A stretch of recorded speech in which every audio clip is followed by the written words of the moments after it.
Regardez, aujourd'hui un sujet, Baruch Hashem, court, mais important, concernant Bassar Bechalav. Il y a une interdiction, je crois savoir qu'elle n'est pas suffisamment connue, donc c'est bien qu'on en parle. C'est une interdiction qui consiste à ne surtout pas pétrir du pain avec du lait. Il y a une interdiction de faire du pain chalavi. Pourquoi ? Parce que le pain, c'est la subsistance de l'homme. Le pain, on s'en sert à chaque fois pour accompagner nos plats, aussi bien nos plats chalavi que nos plats bassari. Et si le pain est chalavi, il y a de fortes chances qu'on en vienne à le manger avec de la viande. Donc, Chachamim m'ont interdit une interdiction qui va aller très loin. Parce qu'on va voir que même a posteriori, si on a fait du pain chalavi, non seulement on n'a pas le droit de le manger, bien sûr pas avec de la viande, mais même pas tout seul, et on doit en plus le jeter. On va voir, on va rentrer dans l'halakha. Je vous donne pour l'instant l'halakha dans les grandes lignes. Donc, halakha dans les grandes lignes. Je veux faire des pains au lait, que je vais manger toujours tout seul, ou alors accompagné avec du lait. A priori, ma'abaya, on n'a pas le droit de les faire. On va voir qu'il y a quelques cas dans lesquels on autorise, mais begadol, on n'a pas le droit de le faire. Le Aruch HaShulchan dit que ça, c'est un geder gadol. C'est une grande barrière qui a été mise par nos maîtres, cette interdiction-là. Pourquoi une grande barrière ? Parce qu'on a exagéré, là, en quelque sorte. C'est pas Bassar Bechalav. Même si j'en viens à manger mon pain avec de la viande, on est super, super loin du Deoraita. Il faudrait vraiment que ça ait été cuit ensemble. Or, en général, quand on mange du pain avec quelque chose, c'est pas super chaud. On est loin, loin du... En plus, mon pain, là, je ne suis pas en train de le manger avec de la viande, je suis en train de le manger tout seul. Et puis, je vais m'en rappeler, on est loin du Deoraita. Malgré tout, Chachamim, on met ici une barrière considérable, Geder Gadol, Gadrou Bezer Chachamim, pour qu'on n'en vienne surtout pas à l'interdiction. Bien sûr, c'est sur des rabbanan. D'accord ? Donc ça, c'est l'interdiction de surtout pas faire de pain. Je ne suis pas un mahmir, c'est une halakha explicite dans Shulchan Aruch et dans les poskim. Quels sont les cas dans lesquels on va malgré tout autoriser ? Là, je vous vois venir, vous allez me dire, mais parfois on veut faire des brioches, on a envie de faire des choses chalavi. Dans quel cas on peut autoriser ? Et alors ? Qu'est-ce qu'on gagne de ces maisonnotes ? Qu'est-ce qu'il y a ?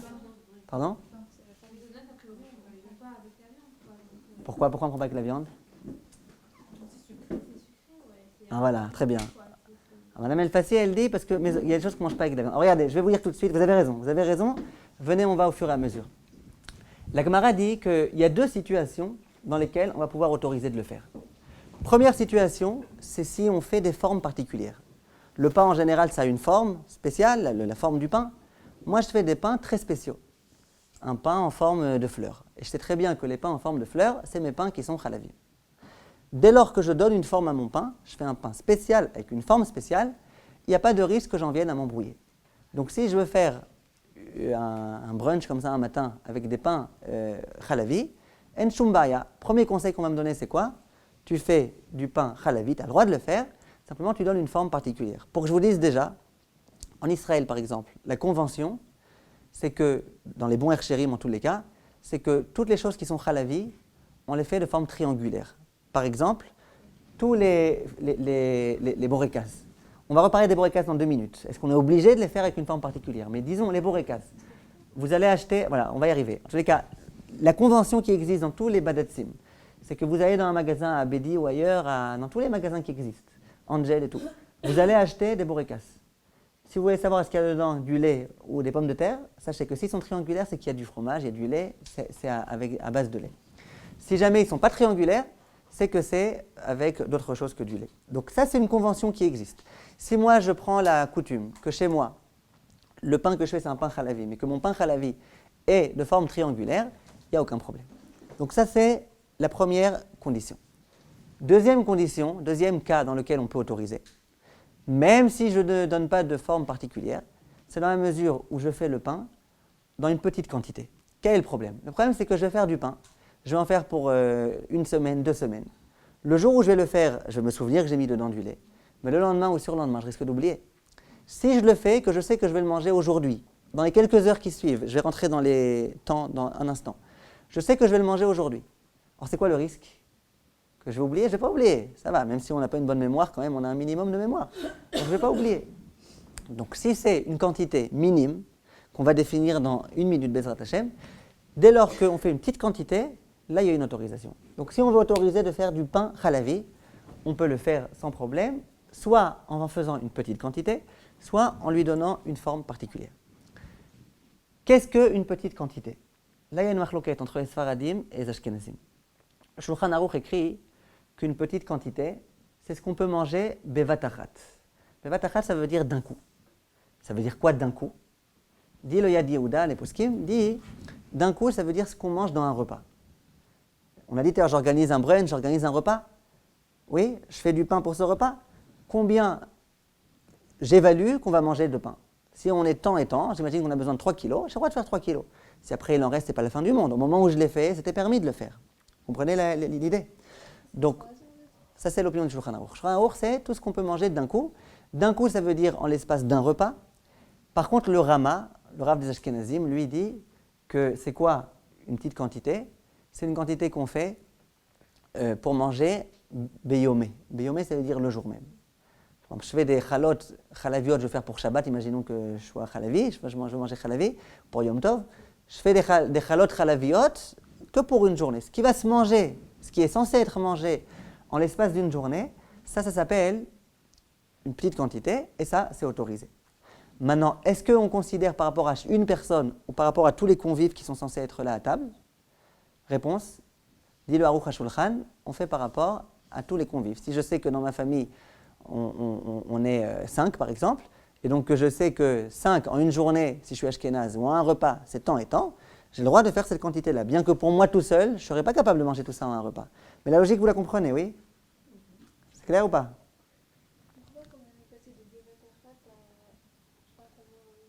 Non, Marloket Shulchan Aruch et Rama. D'après le Shulchan Aruch, c'est ce qu'on mange en l'espace d'un repas. D'après le Rama, c'est ce qu'on mange en l'espace d'une journée. C'est Marloket. D'accord? Donc Sfaradim, Ashkenazim. C'est là? Vous êtes d'accord avec moi? Il a fait. Maintenant, il y a d'autres points qu'il faut savoir.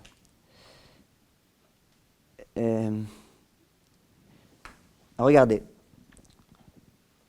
Quelquefois, il y a des gâteaux qu'on fait où on reconnaît très bien à l'apparence du pain. Il y a des pains très spéciaux, des pains très briochés comme ça. À l'apparence du pain, quelquefois à son odeur, on voit très bien que c'est un pain chalavi. Ça, il y a des poskim qui se sont montrés plus indulgents et qui ont dit, tu vois que c'est chalavi. Il n'y a pas de doute que quelqu'un va venir à manger avec de la viande, tu vois que c'est chalavi. Maintenant, autre chose. Quand on a parlé de la forme, qu'on peut donner une forme, imaginez une personne qui a cuisiné des pains, d'accord, elle a fait des pains chalavi, elle n'a fait aucune forme, elle a fait des quantités énormes, et puis elle se dit, ah oui, c'est interdit, c'est pas grave. Qu'est-ce que je vais faire? Je vais maintenant faire des formes. Je vais prendre mon pain, je vais le couper en 3, je vais faire des formes de triangles, de losanges. Est-ce que ça marche ou pas? Disent les poskim, on ne peut pas. Vous savez pourquoi? Pourquoi on ne peut pas, Rivka? Au moment où je l'ai fait, c'était des pains tout à fait ordinaires. Ensuite, je sais qu'il y a un problème, j'ai envie de réparer le problème. Je me dis, allez, je vais prendre ce pain-là, je vais faire des formes. Pourquoi ça ne marche pas? Oui, mais vous, c'est la forme que vous avez décidée. C'est depuis le début, vous pouvez dire ça. On a bien vu qu'une forme, ça... Pardon? Hein? Ouais, je prends un couteau, je fais une forme. Ce que vous dites, Joy, je n'ai pas compris. Qu'est-ce que vous dites? Alors, je vais vous dire, la svara pour laquelle on interdit, c'est parce qu'on considère que dès lors qu'on l'a fait de façon interdite, c'est devenu interdit. Vous avez compris la logique? Il dit de façon très forte, c'est devenu de la nevela, c'est devenu interdit. Tu as fait des pains ordinaires dans ton four, chalavi, en grande quantité, sans forme, tu as fait quelque chose d'interdit. Dès lors que c'est devenu interdit, c'est interdit. Tu peux prendre une nevela, maintenant lui faire ashrita, elle est déjà morte, elle est déjà nevela. On pourrait très bien, je vous dis, on fait des triangles, on fait des formes. Donc ça c'est important. Maintenant, un autre point important qu'il faut aussi savoir, c'est dans quelle mesure la forme va aider. Hein? Dans quelle mesure la forme va aider? Ça veut dire quoi la forme, dans quelle mesure elle va aider? Moi, par exemple, je sais que chez moi, tiens, ça va être une sorte de chômeur. J'ai pas compris, c'est quoi chômeur? Hein? Ça va être une sorte de chômeur. Ouais, c'est ça. Mais la question c'est comme ça. Moi, je sais chez moi que mes pains chalavi, c'est des fleurs. D'accord?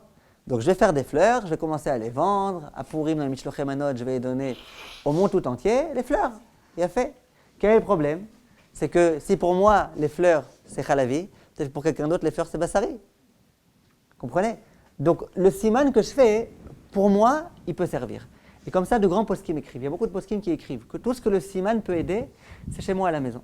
Chez moi à la maison, tout le monde est au courant, toute la famille est au courant que les fleurs, ou les triangles, ou les machins, c'est chalavi. Mais de prendre maintenant, de faire des pains chalavi, en me disant je vais les vendre maintenant, ou alors je vais les offrir. La fleur, là, ça n'aidera pas. À moins que ce soit un siman qui soit vraiment une convention dans la ville dans laquelle on est. Par exemple, on sait que les triangles, c'est chalavi. Dans tous les Yerushalayim, on sait que les triangles, c'est chalavi. Donc là, il n'y a pas de risque que moi je sache, mais les autres ne savent pas. Tout le monde sait. Vous voyez jusqu'au jour d'aujourd'hui, vous saviez? Non. Pas tout le monde. D'accord. Hein? Chez nous aussi, on peut utiliser cette forme. Ouais, chez vous, pour vous, vous pouvez. Triangle? Ouais, triangle, vous pouvez faire pour vous et pour l'extérieur. Non, ce que je veux dire, c'est que triangle, par exemple, il y en a beaucoup qui font ça pour des choses d'essai. Je comprends pas en quoi c'est comme chalavi. Chez beaucoup de gens, chalavi c'est bleu, bassari c'est rouge. C'est presque devenu une convention. Ça veut dire il peut y avoir quelqu'un qui va faire l'inverse. Vous voyez ce que je veux dire? Il y a un... Donc les maaseh. Donc... Vous avez dit tout à l'heure, il y a des pains qu'on reconnaît selon leur style, leur apparence, leur odeur. Ouais. Et dans ces cas-là, ça, il y a des poskim qui autorisent. Ils disent on reconnaît, donc on reconnaît. Il n'y a pas que des triangles, des chalavi. Il y a aussi des trucs par exemple. Chalavi?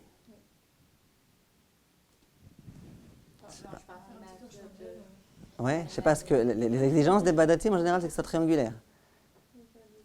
Bon, faut vérifier. Pardon? Ouais. Ah voilà, les croissants j'y arrive. C'est quoi la question? Il a fait. Alors, regardez, venez, on va parler de ces quelques petits cas, c'est rapide, vous allez voir. Qu'est-ce qui se passe avec... Qu'est-ce qui se passe, hein? Juste pour savoir si on fait des pains chalavi avec des formes qui proviennent d'une part de ces chalavi. Pour vous, c'est bon. On va les donner à quelqu'un en lui précisant c'est chalavi. Ah, les donner à quelqu'un, préciser, le problème c'est que préciser, c'est pas suffisant parce qu'il peut oublier ensuite. S'il va le manger tout de suite, on lui donne un petit pain, tiens. Ah, s'il mange tout de suite, pas de problème. C'est quoi?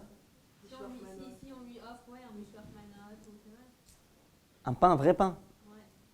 Ouais, c'est un problème. Alors, il y en a qui vont dire on n'a qu'à écrire dessus un papier, c'est chalavi, mais c'est pas du tout évident que ça puisse marcher. Ça veut dire, Beikaron, on a vu les exemples qui existaient. C'était soit une petite quantité, soit. Oui, bon, ça dépend. Si au moment où si je lui donne qu'un pain, c'est une petite quantité. Si je sais d'emblée que je vais donner un pain, c'est une petite quantité. Au moment où je vais lui donner, je vais lui dire, là c'est comme si pour moi je faisais une petite quantité. Maintenant regardez, la question qui se pose dans les poskim, il y a plusieurs questions qui se posent. On va les aborder rapidement. Première question, les borékas. Les borékas, on a dit en Israël, la coutume c'est de faire des formes. Est-ce que c'est vraiment obligatoire ou pas?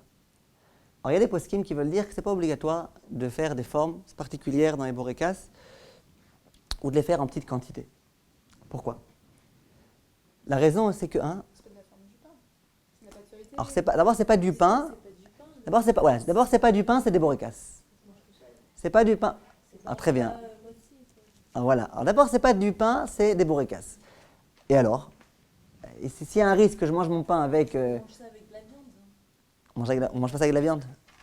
Non, c'est pas comme dans un repas, on n'accompagne pas ça comme du pain. Les bouches à la reine, on fait parfois. Mais c'est salé alors que les autres gâteaux Ouais, c'est ça. plutôt sucrés. Là, vraiment, ça serait rare qu'on mange ça avec de la viande alors que quelque chose qui est pas... Donc vous, les borékas, Routi, vous dites qu'il faudrait, oui, faire une forme particulière. Hein? Alors voilà, alors, très bien. Alors, regardez, je vais vous dire. Les borékas, il y a pas mal de poskim. Vous écoutez? Les borékas, il y a pas mal de poskim qui ont voulu autoriser. Pourquoi? Ils veulent dire qu'il y a plusieurs raisons. La première d'entre elles, c'est que le borékas, quelquefois, le fromage, il sort un petit peu extérieur. Quelquefois. S'il sort à l'extérieur, ou alors par exemple, parce que l'interdiction, je voulais vous dire, juste j'ai oublié de vous dire, elle concerne aussi le cas inverse. On ne peut pas non plus faire un pain bassari. Faire un pain avec de la graisse de viande, ça on n'a pas le droit. Pourquoi? Pour la même raison. De peur qu'on en vienne à la manger avec du lait. À le manger avec du lait. Donc, les poskim disent, les borékas, d'abord, premièrement, souvent il y a un peu de fromage ou les saucisses comme ça qui sortent un petit peu extérieur. Donc ça se voit. Dès lors que ça se voit, il n'y a pas de risque qu'on en vienne à manger avec de la viande. On n'est pas des réchaïm. On parle de personnes qui risquent d'oublier. Là, tu n'oublieras pas, tu verras. En dehors de ça, il y a des poskim qui écrivent, dans la mesure où on sait qu'il y a des borékas chalavi et qu'il y a des borékas bassari. Toute personne qui a un petit peu d'Yirat Shamayim, au moment où elle va prendre un borékas pour le manger avec sa viande, elle va quand même vérifier. Alors, si on sait que les triangulaires c'est chalavi et les autres c'est parvé, on ne va pas vérifier. Mais la question qui se pose, c'est s'il n'y a pas de siman qui existe. D'accord? Il n'y a pas de siman qui existe. Imaginez dans les endroits où il n'y a pas de siman qui existe. Il y en a des triangulaires chalavi, il y en a des triangulaires bassari, il y a des machins. Est-ce que j'ai le droit de préparer un borékas halavi dans l'intention de le manger avec du halav? Réponse, j'ai le droit. Ah, mais peut-être que je vais en venir à le manger avec de la viande? Réponse, non. Quand je suis dans une ville dans laquelle je sais que un borékas triangulaire, il y a 50% de chances qu'il soit bassari, 50% de chances qu'il soit halavi. Si j'ai un tout petit peu de sechel et de yirat shamayim, qu'est-ce que je vais faire? J'ouvre pour voir très bien, pour voir ce qu'il y a à l'intérieur. Vous êtes d'accord avec moi? Donc, dit la halacha que les borékas, c'est une première raison pour autoriser. Quelles seraient les autres raisons de pouvoir autoriser? Il y a une autre raison que vous avez mentionnée très bien, je vous la redis quand même, c'est qu'il y a des aliments qu'on ne mange jamais pour accompagner d'autres choses. Par exemple, comme vous avez dit, les borékas, ça se mange tout seul. D'accord? Les borékas, ça se mange tout seul. Alors, il peut y avoir... Hein? Ça peut accompagner. Alors voilà, la question, ça peut accompagner. Par exemple, à l'époque, il y a des poskim qui écrivent qu'à l'époque, par exemple, ils parlaient là-bas de petites lachmaniot maisonot. Est-ce qu'on a le droit de faire des lachmaniot maisonot, des petits pains maisonot, avec du lait à l'intérieur? Il y a beaucoup de poskim de l'époque, le Maharimat et d'autres, qui écrivent, à l'époque, on ne mangeait pas des pains maisonot avec de la viande. Pourquoi on ne mangeait pas avec de la viande? C'est pas bon, ça ne se marie pas. De nos jours, il y a plein de gens qui mangent lachmaniot maisonot et qui accompagnent leur viande avec. Mais dans tous les cas, si vraiment ce n'est pas la coutume, il n'y a pas de problème. D'accord? Donc une pizza par exemple. Pourquoi, qui m'autorise de faire une pizza halavite? Réponse, il y a le fromage tout au-dessus, donc on voit très bien que c'est halavi. Ensuite, ce n'est pas la coutume de prendre une pizza pour accompagner une sauce de viande. Oui, donc vous comprenez la logique? Oui, tatin, comment on dit? Non. C'est ça. Oui. Alors pareil, alors ça on a le droit.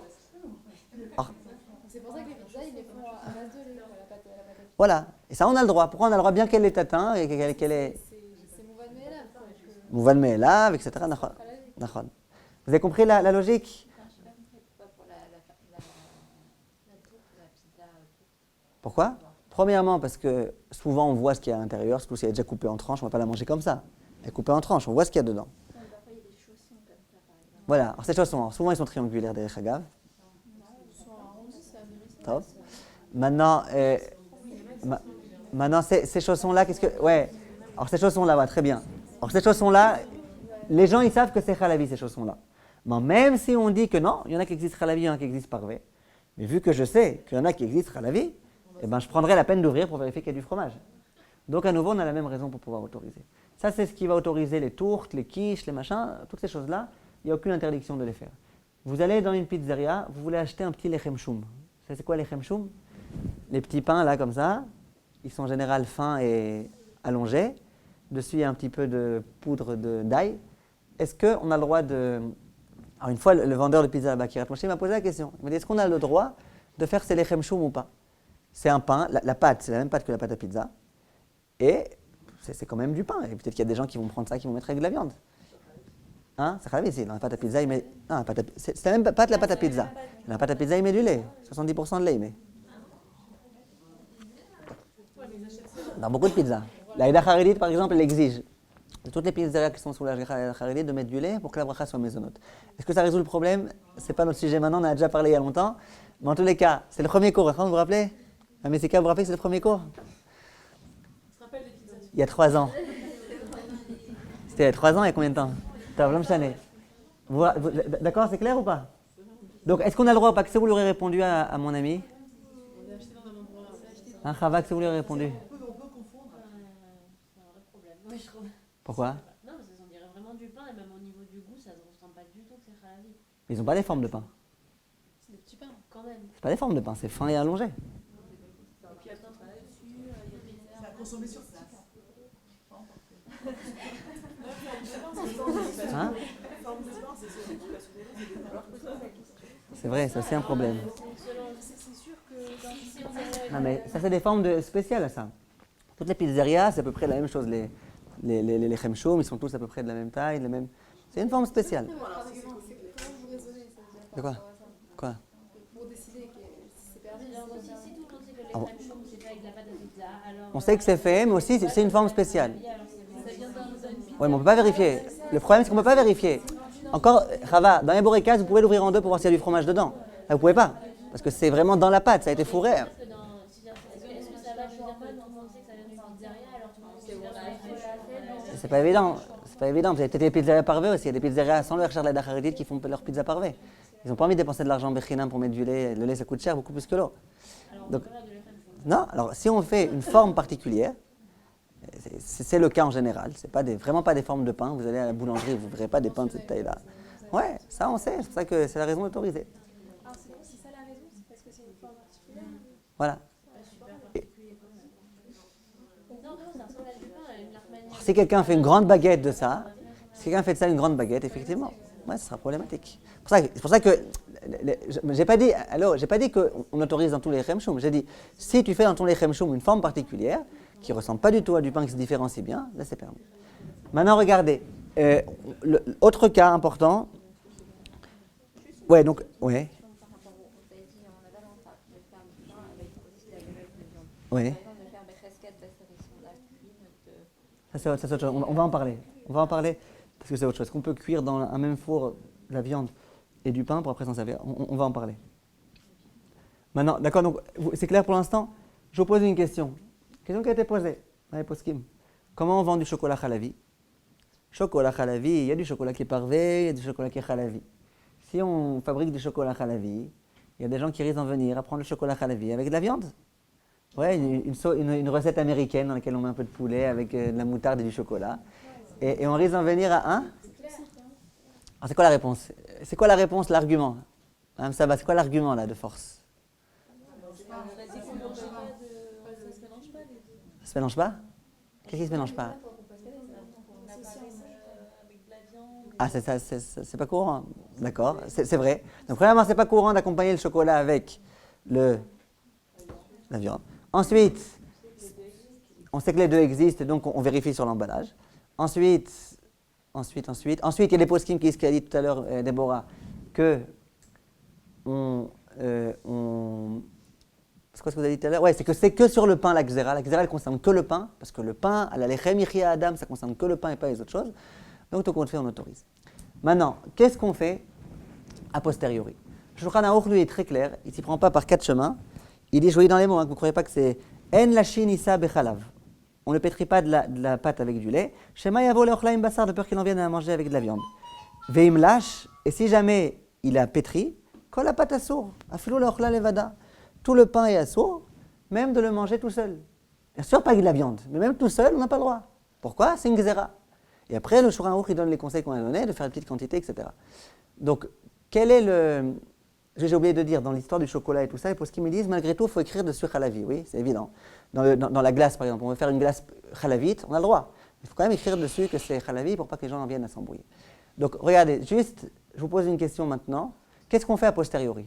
Shulchan Aruch dit a posteriori, le type, il a fait 3 kilos de pâtes, 3 kilos, il l'a fait béchogeg, il ne savait pas que c'était interdit. Voilà, imaginez, vous avez fait préparer vos chalotes, vous venez à ce cours, je viens de vous dire, vous n'avez pas le droit. Vous avez fait du pain halavi, 3 kilos de pain halavi, 3 kilos, ce n'est pas une quantité qu'on mange dans un repas, vous prenez tout, vous jetez à la poubelle. C'est ça la seule solution qu'il y a ou pas? Alors les poskim, ils disent que même béchogeg, c'est assour, hein, ça je vous le dis. Même béchogeg, j'ai rien fait, je ne suis pas répréhensible. C'est pas que bémézid, j'étais à l'encontre de chachamim. Béchogeg, je l'ai fait, je ne connaissais pas la halacha, maintenant je l'apprends, malgré tout c'est assour. Alors quels sont les conseils? Hein? Alors, regardez, je vais vous dire. Écoutez bien. Donc, si c'était bémézid, ouais, regardez, si c'était bémézid, si je l'ai fait de façon volontaire, la chachamim, ils sont drastiques, comment on dit, drastiques, ils sont clairs, ils disent, en malasot, t'as fait bémézid, t'as été à l'encontre de Chazal, tant pis pour toi. À l'encontre de Chazal, t'aurais pu faire une forme, t'as pas fait de forme, t'aurais pu faire par petite quantité, t'as pas fait. Tant pis pour toi. Maintenant, ça, il fait tchouva. Il a vu le fils du Rav Teila, il fait tchouva. Maintenant, si jamais c'était béchogeg, alors on a dit, même béchogeg, il faut jeter. Alors simplement, là, viennent les poskim et donnent quand même un conseil. Si c'était béchogeg, dit le Kaf HaChaim, on peut autoriser en faisant 2 choses. Premièrement, c'est le distribuer à pas mal de personnes. Ça veut dire, j'ai fait mes 3 kilos. Je sais que pour moi-même, je mange 200 grammes. Alors, je prends 200 grammes pour moi, 200 grammes, 200 grammes, 200 grammes, 200 grammes, 200 grammes, 200 grammes, 200 grammes, 200 grammes. Je donne à chacun une personne qui se mange en un repas. D'accord? Les khatrila n'auraient pas le droit de le faire. Je n'ai pas le droit de faire 20 kilos en me disant je donne un peu à un tel, un peu à un tel, un peu à un tel. Mais a posteriori, si je l'ai déjà fait et que j'étais béchogeg, dit le Kaf HaChaim, on peut autoriser en donnant une petite quantité à chacun et en faisant une forme ou quelque chose de distinctif qui... On n'avait pas Nachon. de faire une forme. Nachon. C'est pour ça que je vous dis, ça c'est a priori. Mais a posteriori, quand je l'ai déjà fait, Beshogeg, dit le Kaf HaChaim, si on ajoute, si on met là deux raisons d'autoriser. Première raison, je fais une forme. C'est vrai qu'une forme tout seul, a priori, on n'aurait pas eu le droit de la faire. Mais maintenant que j'ai plus d'autre choix, cette forme-là, plus le fait que je le distribue à plein de personnes pour que pour chaque personne ce soit une petite quantité, il dit qu'on autorise. Ça c'est le premier conseil. Donc vous avez compris le conseil ? Premier conseil, on donne à des juifs en faisant premièrement des formes, on met un peu de fromage dessus, ou on écrit au moins en gros halavi. Deuxièmement, on donne en petite quantité pour que chaque personne puisse le consommer en un instant. Deuxième conseil qu'on peut donner, dit le Kaf HaChaim, on peut l'offrir à un goy. On l'offre à un goy, c'est pas un isurana là, c'est pas un basar bechalav. C'est basar hakol, un pain halavi. D'accord ? On peut l'offrir à un goy, on peut l'offrir. Qu'est-ce qu'on va dire ? Il y a une halakha qu'on retrouve dans plein d'halakhot, qu'on n'a pas le droit de vendre quelque chose de pas cachère à un goy, de peur qu'il le revende à un juif. D'accord ? Même, je vais lui donner, il va le vendre à un juif. Hein ? Alors c'est pas cachère, ça veut dire quoi ? Pourtant, moi j'aurais pas le droit de le manger ce pain-là, même tout seul. Ça dépend, alors justement, ça dépend. Si c'est vraiment sûr que c'est pas cachère, mais quelque chose qui pourrait être cachère, qui a l'apparence d'être cachère, on n'a pas le droit. Alors regardez, alors la réponse dit le Kaf HaChaim, ça Joy elle va aimer, c'est qu'on a ici un sfek sfeka. On a un double safek. Premier safek c'est quoi ? Peut-être que le non-juif va le garder pour lui et qu'il va le vendre à aucun juif. D'accord ? Premier safek. Deuxième safek, et même si tu veux me dire que oui, il va le vendre à un juif, peut-être que le juif va le consommer avec... Contraire, avec du lait. Donc, deux raisons pour autoriser. Dis le Kaf HaChaim, on a un safek sefeka, shalom à l'Israël, tu peux vendre à un goy, vezeu. Le Rav Ovadia, il a une longue tchouva sur ça, il n'aime pas tellement ce safek sefeka. Il dit, on ne s'amuse pas à faire des safek sefeka lechatchila. Ça veut dire, on n'aime pas rentrer dans un problème et dire, puisqu'il y a un safek sefeka, on autorise. Quand il y a une situation qui s'expose face à moi, elle s'expose face à moi, là je peux dire, il y a un safek sefeka, j'autorise. Mais moi-même rentrer dans les problèmes, j'aurais très bien pu ne pas le donner au goy. Je le donne au goy en me disant peut-être que ça ira pas chez un juif, et même si ça va chez un juif, peut-être qu'il va le manger. Ça, on n'aime pas tellement faire. Donc le Rav Ovadia, lui, il a un autre conseil. C'est quoi le conseil ? Le conseil, c'est de le donner au goy, oui, ou de le vendre au goy, pas de problème, mais en coupant le pain en deux. Qu'est-ce qu'on a gagné à le couper en deux ? Voilà, c'est-à-dire on a une halakha, c'est que même dans les endroits où on a la coutume de manger du pain de goy, vous savez que c'est toute une question. Est-ce qu'on a le droit de manger du pain qui a été fait par un goy ou pas ? C'est pas évident d'autoriser. Alors ça dépend du minag, le Shulchan Aruch dit ça dépend du minag, il y a des endroits où le minag c'est de manger le pain du goy, c'est pas notre sujet maintenant, c'est un long sujet. En tous les cas, même dans les endroits, oui, donc dans les endroits par exemple, où on n'achète pas le pain des goyim. Dans les endroits où la coutume c'est qu'on n'achète pas du pain des goyim. Est-ce que j'aurais le droit de vendre mon pain halavi à un goy ? Oui, même d'après le Rav Ovadia, pourquoi ? Il n'y a aucun risque qu'il en vienne à le vendre à un juif. Ils veulent vendre à un goy, tant mieux. Maintenant, donc, toute la question elle se pose dans les endroits où on a la coutume d'acheter du pain des goyim. Le principe qu'on a, c'est que même dans les endroits où on a le droit d'acheter du pain chez un goy, en aucun cas on achète le pain qui est coupé en deux. Quand un goy vient me voir qui me dit tiens du pain, si je lui demande de me le couper en deux après, il n'y a pas de problème. Mais d'acheter un pain qui d'emblée est vendu en étant coupé en deux, on n'a pas le droit. Pourquoi ? C'est un code qu'on a entre nous les juifs. On a un code entre nous, que quand il y a un pain qui n'est pas cachère, qui présente un problème, dans lequel il y a peut-être de la gélatine, il y a peut-être tout type de problème, le code qu'on a, c'est on le vend au goy, mais on le coupe en deux. Et tous les juifs savent qu'un pain coupé en deux, c'est qu'il n'est pas cachère. Et donc ça, on n'achète pas même dans les endroits où on a la coutume de manger du patakoum. Ça veut dire mitzvah de la cuisson du pain, elle a nos baria.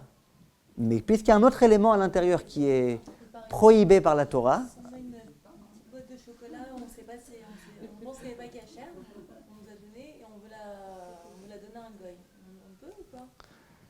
On peut la jeter. je vais répondre à une minute. C'est bon, c'est fini ? Vous voulez éteindre la caméra hein ?